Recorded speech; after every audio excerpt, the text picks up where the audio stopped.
Do you struggle with confidence and or self-esteem?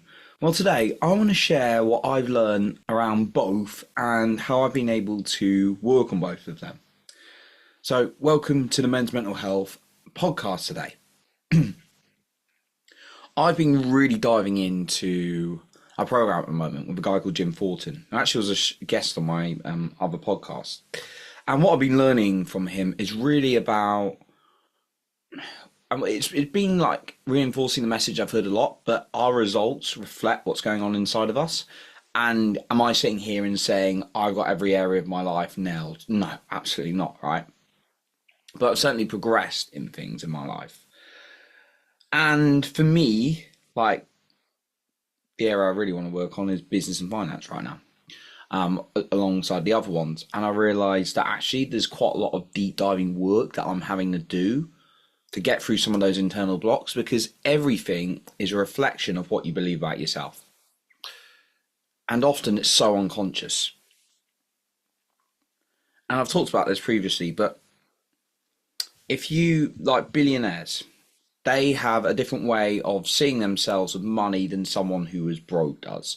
Someone who's a billionaire believes somehow, some level, even if they don't have confidence or belief in all areas of their life, they have a positive, a very strong belief about them and their identity with money, right?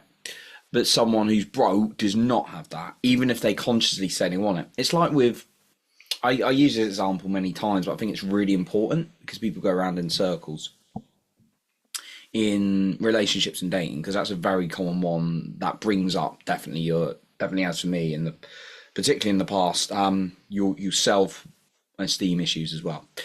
You can consciously say you want this kind of person and be really wanting that. But if you have like issues in how you see yourself being attracted to the person or the kind of people you want to attract into your life at an unconscious level, you're going to keep attracting chaos or what's wrong for you until you address those wounds. That's what I've learned. Like, it's like when, women on the other hand say like, I keep attracting like bad guys to me. That's because at some level, there's a wound in them that they've not addressed. And for guys, like I was a guy who now and then in the past used to attract women who were just like not toxic. That like fortunately I've got a good enough relationship myself to not attract generally toxic people, but like women who are a bit like would kind of like bring up my wounds in the past. So I had to do a lot of deep diving work on myself, certainly. And that's what I've really learned, like, particularly around where I'm at with my bank account right now and my financial goals. I realize there's some blocks. And a lot of that comes to self-esteem and our self-worth. And what I've known about the difference between that and confidence is like your trust in your ability to do things. Like, someone could be very confident in doing their job, but they could have a real negative relationship with themselves. You could have positive in both though. Someone could be very confident in the business they're operating and like doing the things, like running their own business, but inside maybe there's some blocks in their self-esteem. So for me, self-esteem is about the relationship you have with yourself. And yeah, self-confidence is about your trust and your ability to do things. And it can be different for different things. You can be I have no confidence in music, and I'm okay with that because I don't want to be a musician, but I have confidence in certain sports I play, in my ability to podcast and things like that. So I wanted to talk about what I've learned in terms of working on both of these. Okay, so the first point is to work on your self-esteem. How do you do that? Do something whereby you dedicate like self-love to yourself every single day, and don't just say you love you in the mirror. You've got to feel it on a deep level.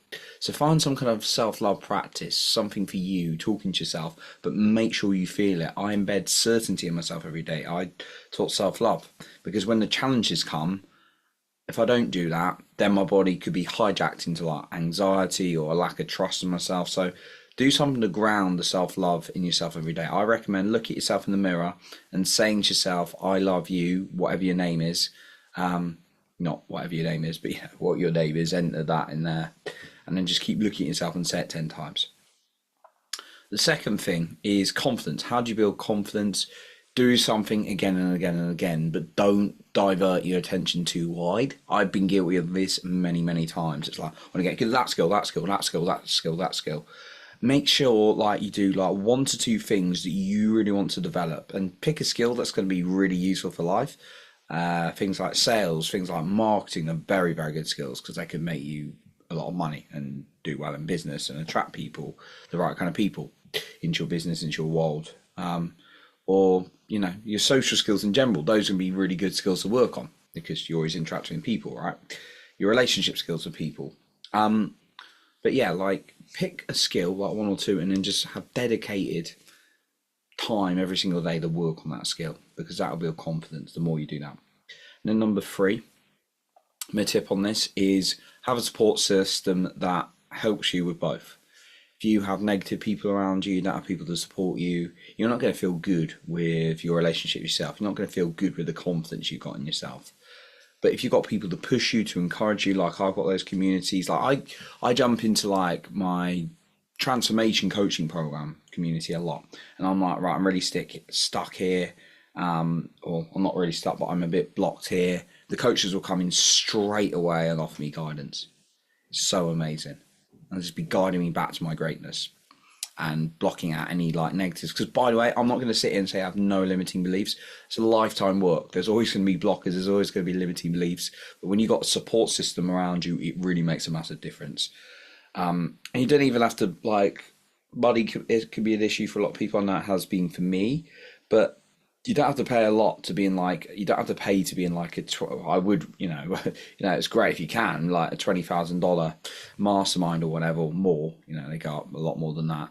You can just find like a low paid or free community. Now I'd recommend personally, if I'm just being honest, at least a low paid group, because free community do kind of attract the people trying to grab everything for free. And when someone's put like even like $10 a month, they got some kind of skin in the game. And those are the people for me that I sort of resonate with a little bit more, because we're all sort of there, we've invested into it and moving forward. I pay a lot more than $10 a month in some things, but yeah, I pay hundreds or thousands in some cases. But yeah, find yourself a support system. Get yourself a coach. That can be super good as well. So those are my tips on really developing self-esteem and confidence for yourself. And we talked about the differences today. So think about which one of these you're going to take away as a man and implement in your life. So thank you for listening. And remember to lead with your heart and not with fear.